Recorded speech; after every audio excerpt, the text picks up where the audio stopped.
You know, usually when we think about global financial markets, we picture just glowing screens. Whoa. Right? Yeah, Bloomberg terminals, algorithms. Exactly. Algorithms executing trades in these tiny fractions of a millisecond. We just assume there is total uninterrupted visibility. Right, because if you want to know the price of a barrel of oil or, I don't know, the exact location of a cargo ship in the Pacific. You just pull up a chart. Yeah. The data is just there. It's an entire global ecosystem that's basically built on the assumption of this perfect, frictionless flow of information. I mean, we've spent, the last 40 years wiring the planet? Yeah, pretty much. Also that a trader in Chicago knows exactly what a pipeline in the Middle East is doing at any given second. But then, you throw a literal war into the middle of the world's most critical energy choke point, and suddenly those screens they go black. The data just stops. Yeah, the APIs fail. And the market is suddenly forced into this absolute scramble to figure out what is actually happening in the physical world. Because, the digital world is completely blind at that point. Welcome to the Deep Dive. Today, we are exploring a reality that honestly sounds like a geopolitical thriller, but it is happening right now.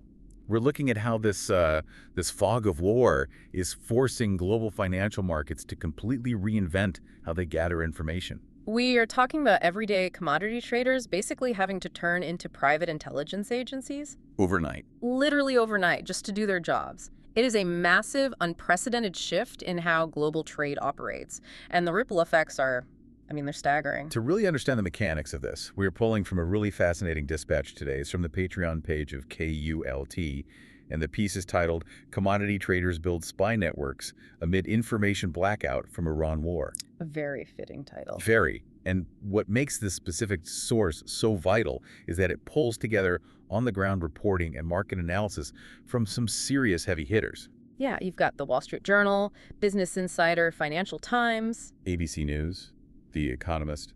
They've essentially aggregated all these distinct angles into one clear picture of a system in total chaos. And navigating that chaos requires looking at data sets that, frankly, most financial analysts have never had to touch before. Right. And before we really get into the weeds here, I do want to frame how we're approaching this for you, the listener.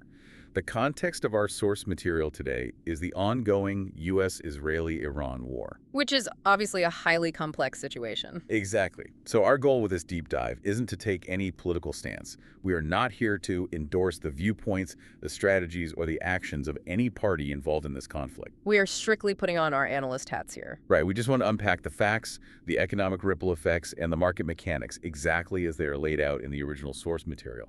We just want to understand how the machine is reacting to the shock. And the sheer mechanics of what is happening to global supply chains are staggering enough on their own to warrant a full examination. Absolutely. We're going to look at invisible oil tankers, navigating war zones, the totally counterintuitive crash of gold prices. Which is wild. It really is. And a physical global supply shock that goes so far beyond just crude oil, it kind of reshapes our entire understanding of everyday global trade. Okay, let's unpack this. We have to start with the baseline reality here, which is you cannot trade what you cannot see. Right. So what do you do when the world goes dark? The source notes, we are in the fourth week of this U.S.-Israeli-Iran war, which started with attacks on Iran on February 28th. And the immediate casualty, commercially speaking anyway, is the Strait of Hormuz. The absolute choke point of global energy. Yeah. The strait has faced a near-total closure to commercial shipping. Just to give you a sense of scale, the International Energy Agency, the IEA, reports that oil shipments through this strait normally account for 20% of the world's entire crude supply. 1/5 of the globe's oil. Right. And that volume has plummeted to less than 10% of pre-war levels.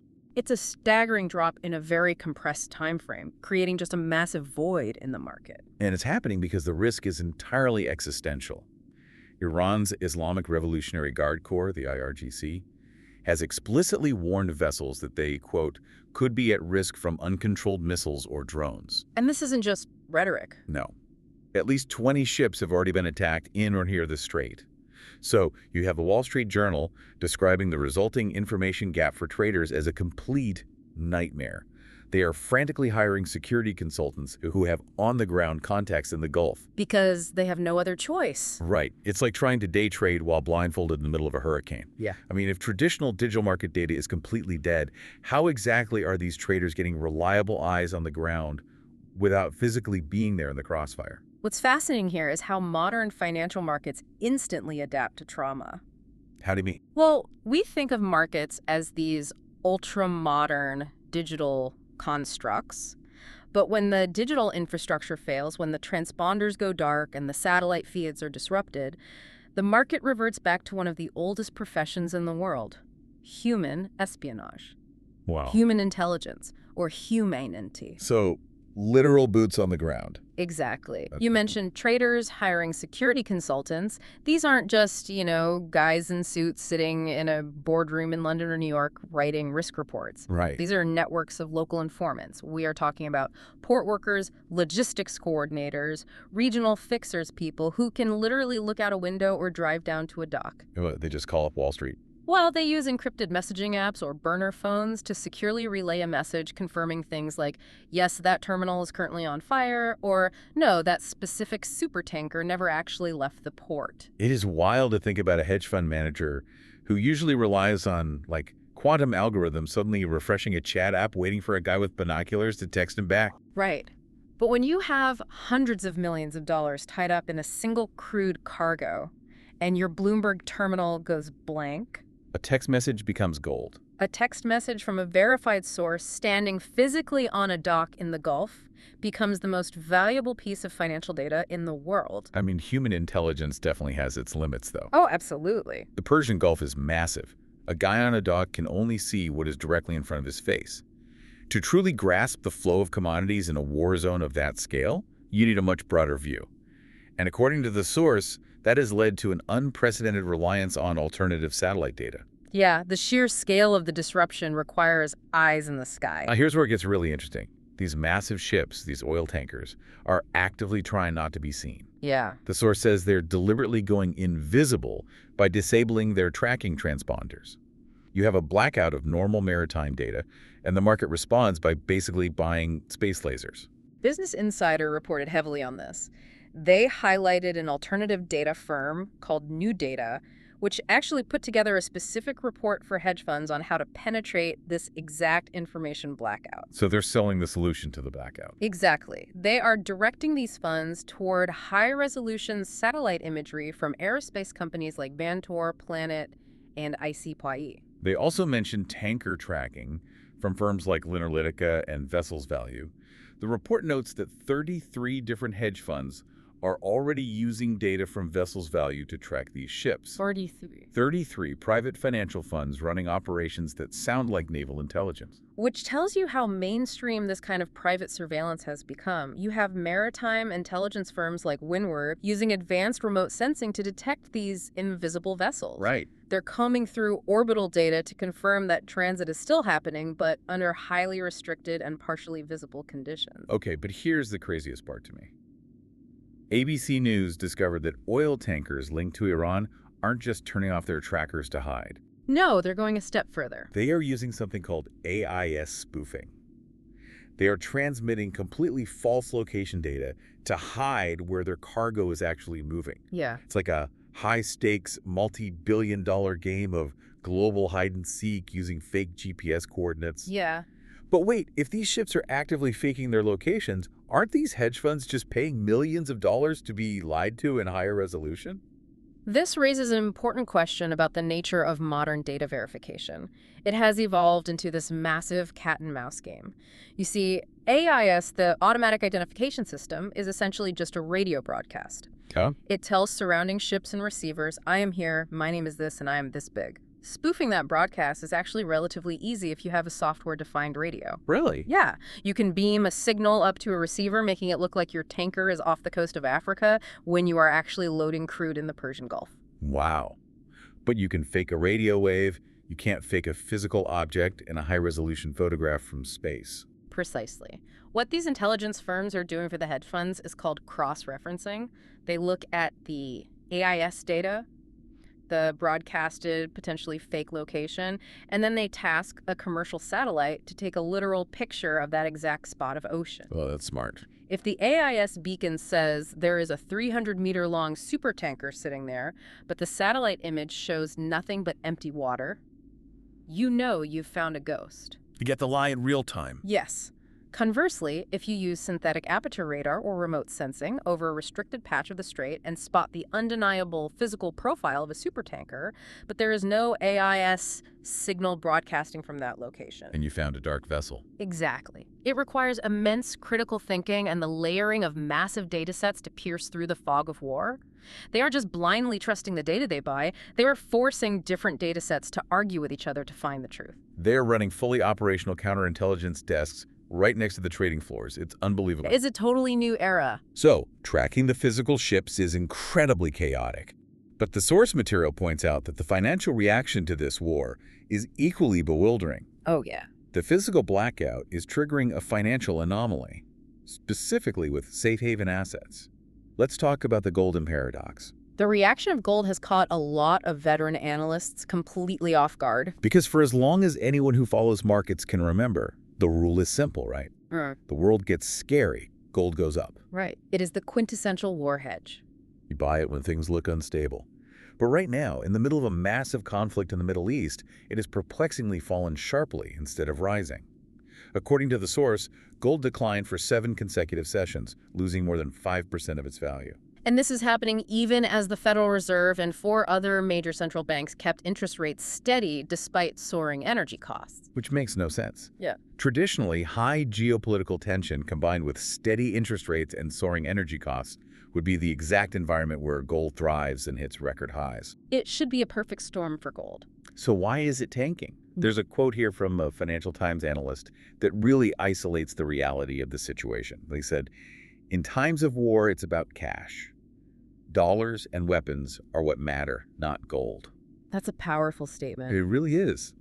And Bernard Dada from the French investment bank Natixis notes that after years of record gold accumulation by reserve managers, central banks are likely liquidating their gold reserves. They're selling off the physical metal. Right, to raise cash to finance expensive oil purchases or to defend their own currencies against a rising US dollar. Let's walk through this because it feels like buying an expensive, heavy umbrella to prepare for a storm, and then when the storm actually hits, you realize you're sinking, so you have to sell the umbrella immediately to the first bidder just to buy a life raft. That's a very good way to put it. But wait, so if the whole world is taught from day one that gold is the ultimate safety net, aren't these central banks basically burning down their own safety nets just to keep the lights on? If we connect this to the bigger picture, it reveals the brutal, mechanical reality of liquidity during a global crisis. Okay. A safety net is only useful if it functions in the exact moment you are falling. Gold is a phenomenal store of value in peacetime, Sure. but in the midst of a hot war and a severe energy supply shock, a bar of gold sitting in a vault in Europe or Asia does not power a factory, it does not fuel a fighter jet, and it does not feed a population. You can't put a gold bar in a gas tank. You need the actual commodity. Exactly. The global economy runs on oil, and crucially, oil is priced and bought in US dollars. The petrodollar system dictates everything. Right. When the Strait of Hormuz effectively closes, the price of whatever oil can successfully get out of the region skyrockets. Nations suddenly find themselves needing significantly more US dollars just to import the exact same amount of energy they needed yesterday. And everyone is rushing for dollars. At the exact same time, because the world is panicking over the war, investors are flooding into the US dollar for safety, causing the value of the dollar itself to spike, making it even more expensive for foreign countries to acquire. Oh, wow. So they're getting squeezed on both sides. The oil costs more dollars, and the dollars themselves cost more to get. Which puts central banks in a brutal position. They look at their balance sheets and see the massive tons of gold they've accumulated over the past decade. It is a frozen asset.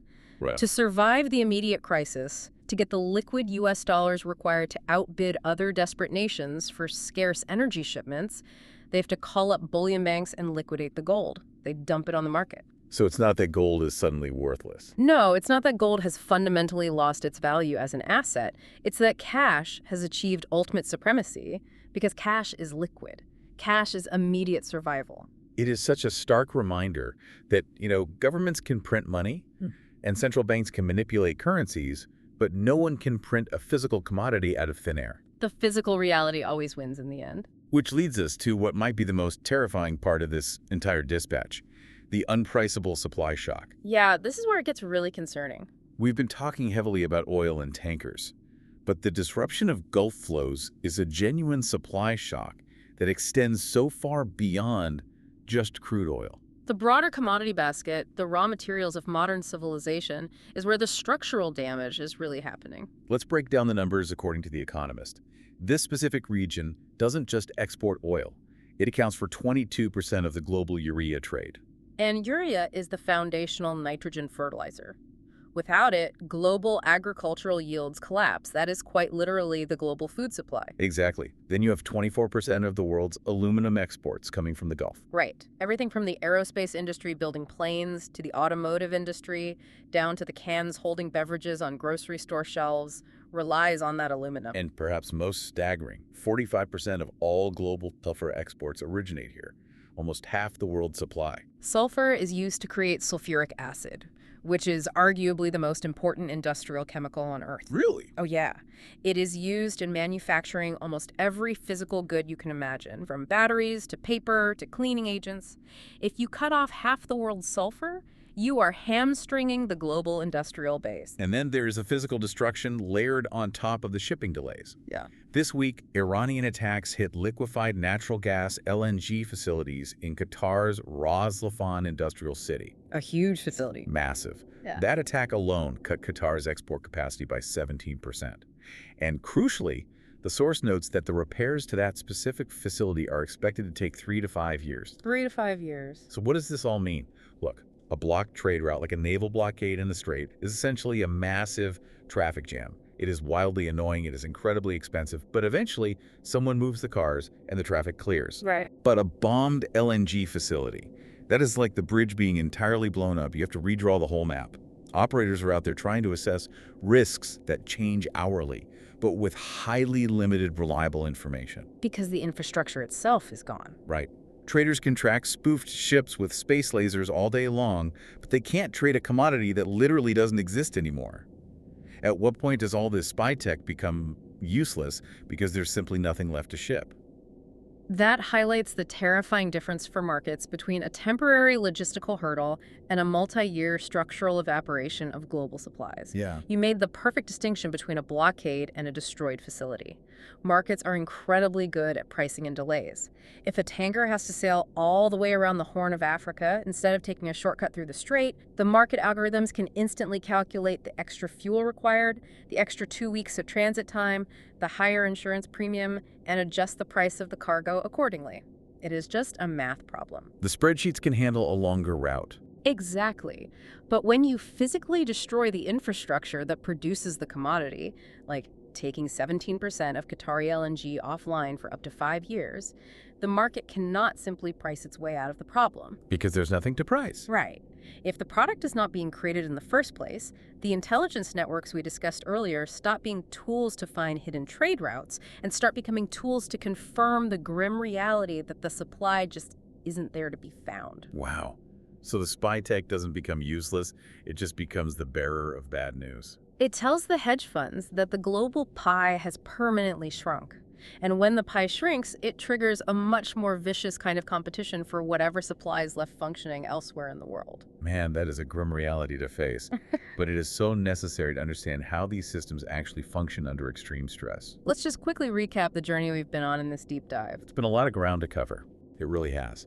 We started in the pitch-black waters of the Strait of Hormuz, where normal financial data APIs are dead, and hedge funds are buying up private space tech and human intel networks just to pierce through AI spoofing and figure out where ghost ships are actually going. The space lasers. Exactly. Then we watched the ultimate safe haven, gold, get liquidated by central banks who are absolutely desperate for US dollar liquidity to buy heavily squeezed energy imports. The golden paradox. And we ended on the harsh reality that physical devastation to supply chains, whether it's aluminum, fertilizer, or natural gas, can wipe out years of capacity in a single day, regardless of how good your satellite data is. Yeah. And to you, listening to this, I know it can sound like a distant corporate espionage thriller happening in boardrooms and war rooms, but these invisible data wars, these multi-year supply shocks in the Gulf, they don't just stay on Wall Street. Not at all. They dictate the cost of the energy you put in your car, the price of the food at your local grocery store, and the availability of the manufactured goods you buy every single day. Every single shift in that strait, every destroyed terminal and rerouted ship eventually reaches your front door through the price of everyday living. It really does. Yeah. This has been an incredibly eye-opening dive into the mechanics of global survival. It's a fascinating, if sobering, landscape to survey.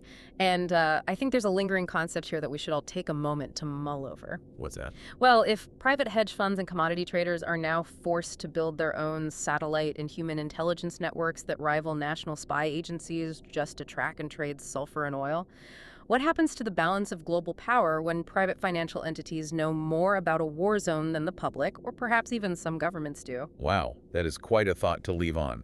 When the glowing screens go black, the people who buy the flashlights get to write the rules. Thank you all for joining us on this deep dive. Keep questioning the information around you, and we'll see you next time.